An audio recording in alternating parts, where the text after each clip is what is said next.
All right, first thing you want to do before doing anything, make sure your car is jacked up, supported. Make sure it won't move while you're in the air. Secondly, before taking anything apart, I recommend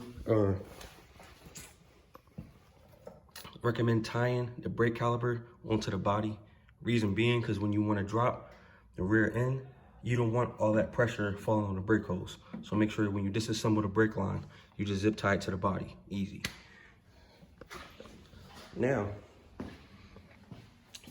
you don't want to let the rear end hang, because when you loosen the shocks, I don't know if you can see it here, but when you do, when you release the bolts in the trunk to release the shocks, you want it to be somewhat, you don't want to have pressure on the shock itself. So you would jack it up just to a reasonable amount so it's not fully extended. Now, the first step to do is 2 bolts in here. Gotta take away the trunk bed. Then in here, you got 2 bolts here. These are 15 millimeter, easy. Unscrew these bad boys, and then after you do that, I'll show you what to do next. After removing the bolts from the trunk area, you want to come down here under the rear and remove this bolt right here. That's a 15, oh, I'm sorry. There you go. That's a 15 millimeter also. Okay.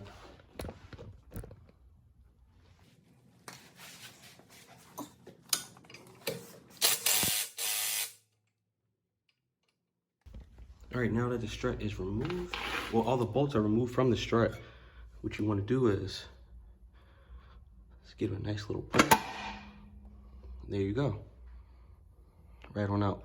Now, these are old stock recommended, so if you are changing the struts, you might keep in mind that you might have to change these top bushings. I purchased, let me show you guys in a second. I purchased some street racing from American Muscle. These already come with them, already lubricated and everything. So if you are getting any aftermarket, they might not have these bushings at the top. So keep that in mind. So let's go put these on and we'll be back. All right, so I just released the rear end and I pulled out one side of the coil. You can see the other one on the other side. But yeah, once you get it down, you want to be really careful. I use just a regular, let me see, a regular flathead. Yeah, just to pry it up. You don't want to do too much because you don't want to damage the rubber mount. It's 2 of them. You got one here, and I know you can't really see it because I don't have a light, but you got one all the way up there.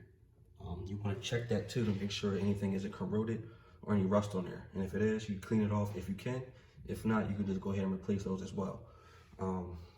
Let's pull the other side. Be really careful.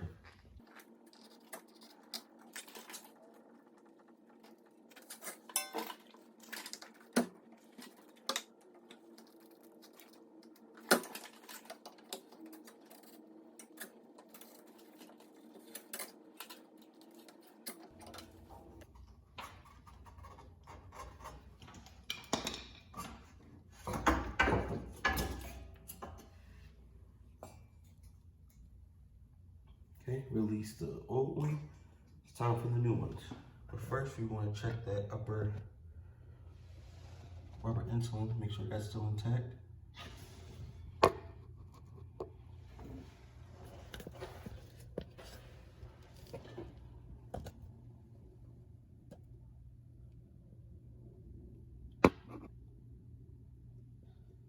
Everything there looks good. It's time to put in the new spring.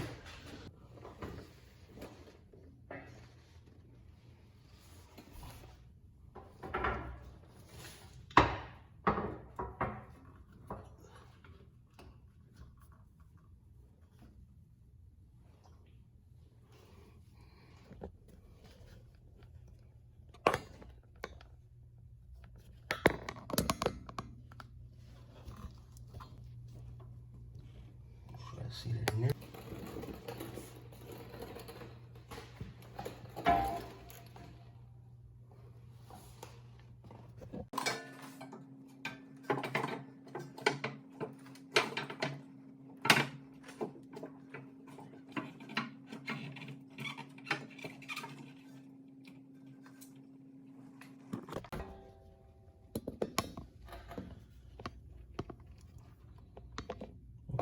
Now both of the springs are installed. It's time to jack up the rear end and put those struts back in.